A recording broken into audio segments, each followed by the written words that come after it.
Have you ever stopped to think about how your GPS just knows the fastest route? Or how a weather app can predict a storm coming your way? Well, it's all powered by something called geographic information. And it's basically this amazing way we teach computers to see and to actually understand our world. Right, because you can't just point a computer at a mountain and say, hey, get it? It doesn't work like that. We have to create a whole new language for it, a language made of data.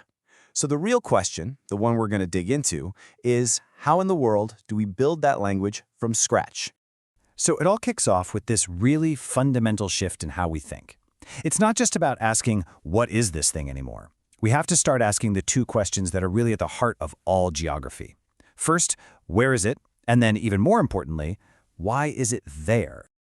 Okay, to really get what that means, let's just imagine a simple patch of forest. Pine trees, the whole deal. It's the exact same piece of land, same trees for everyone, but the kind of information we get out of it, that completely, 100% depends on the questions we're asking. And this is where it gets really cool. Information isn't just this single, objective thing sitting there. Nope. A human geographer looks at that forest and sees property lines and zoning laws. A physical geographer, they're seeing rainfall patterns and soil types. And an economist, well, they're looking at land value and how far it is to the nearest market. See, it's the same exact forest, but each expert is pulling out totally different data. And it's all because they started with different questions. All right, so we've got our questions. Now we need like a grammar, a set of rules for how to actually record the answers. In the data world, this grammar comes in 4 different scales of measurement, and they kind of build on top of each other. Let's break them down. First up, we have the nominal scale. Think name. That's all it is. We're just putting names on things. Oats, rye, wheat, they're all just different categories, right? You can't say wheat is better or more than rye in any mathematical sense. They're just labels, pure and simple. Okay, next up is the ordinal scale. And this one is all about, you guessed it, order. The classic example is a race. We know who got first, second, and third place. That's the order. But here's the thing. We don't know if the winner beats second place by a split second or by like a whole minute. We just get the sequence, not the exact spacing between. All right, moving on up, we get to the interval scale. Now with this one, the steps between the numbers are totally consistent. So the difference between 10 and 11 degrees Celsius is the exact same as the difference between 20 and 21 degrees. But, and this is a big but, there's no true zero. Think about it. 0 degrees Celsius isn't no heat. It's just the point where water freezes. And because of that, you can't say 20 degrees is twice as hot as 10. The math just doesn't work that way. And finally, we've got the top dog, the ratio scale. This one has everything. It's got order, it's got a consistent interval, and it has a true, meaningful 0. 0 kilometers literally means no distance. And that's what lets us say things like 10 kilometers is twice as far as 5 kilometers. With this scale, you can do all the math you want. It's the whole shebang. Okay, so we've got our data language figured out. Now, how do we actually structure it? How do we build that digital model of the world?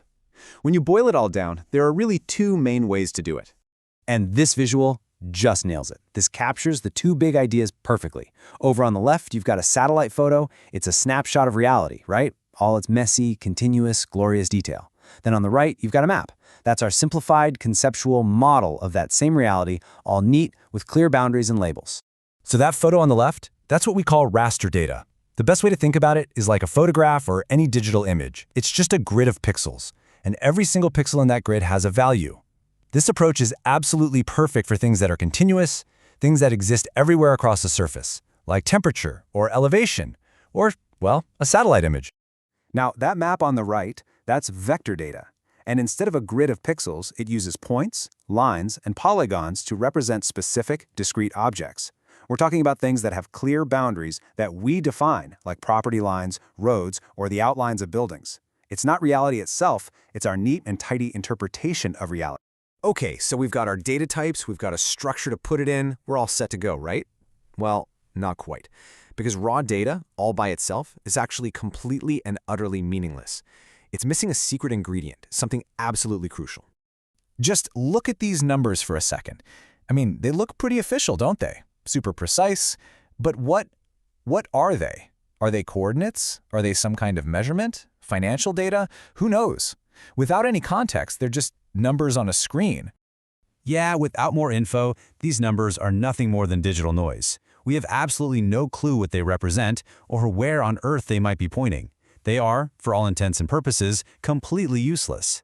The solution, the thing that solves this whole puzzle, is something called metadata. And it's exactly what it sounds like. It's data about the data.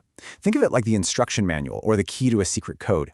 It's what tells us the coordinate system, the units of measurement, when the data was collected, everything we need to turn those useless numbers into real, actual information. And check this out.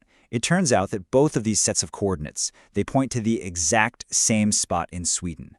The only thing that's different is the coordinate system they're using, which is, you guessed it, a critical piece of metadata. Without that context, the numbers were just noise. But with it, they suddenly become a precise location on a map. That's the power of metadata. So, this all leads us to the final and honestly, probably the most important layer of context there is, the one that exists inside our own heads. Because you can have the most perfect data, the most flawless model in the world, but our own human perspective can still mess everything up. This quote here really gets to the heart of a massive problem in data analysis, and it's called sampling bias. Basically, who and where we decide to collect our data from has a huge, dramatic impact on the conclusions we end up drawing. There's actually a name for this specific type of bias. It's called Bergson's bias. So for example, imagine you're studying diseases, but you only use patients who are already in the hospital. You might find some weird connection between, say, diabetes and having bone fractures. But that connection might only seem to exist because your entire sample group is made up of people who are, by definition, already sick. You're not looking at the general population, so you're not getting the real story.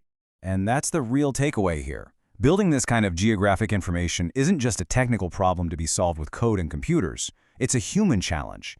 It means we have to be constantly, and I mean constantly, aware of the perspectives, the assumptions, and the biases that we ourselves are bringing to the table. When you think about it, teaching a computer to see the world really forces us to get crystal clear on how we see it first. Every single map, every data model, it's a story that we're telling about our planet. And that leaves us with one last big question to think about. If all data is just a simplified language we use to describe the world, what important words are we choosing to leave out?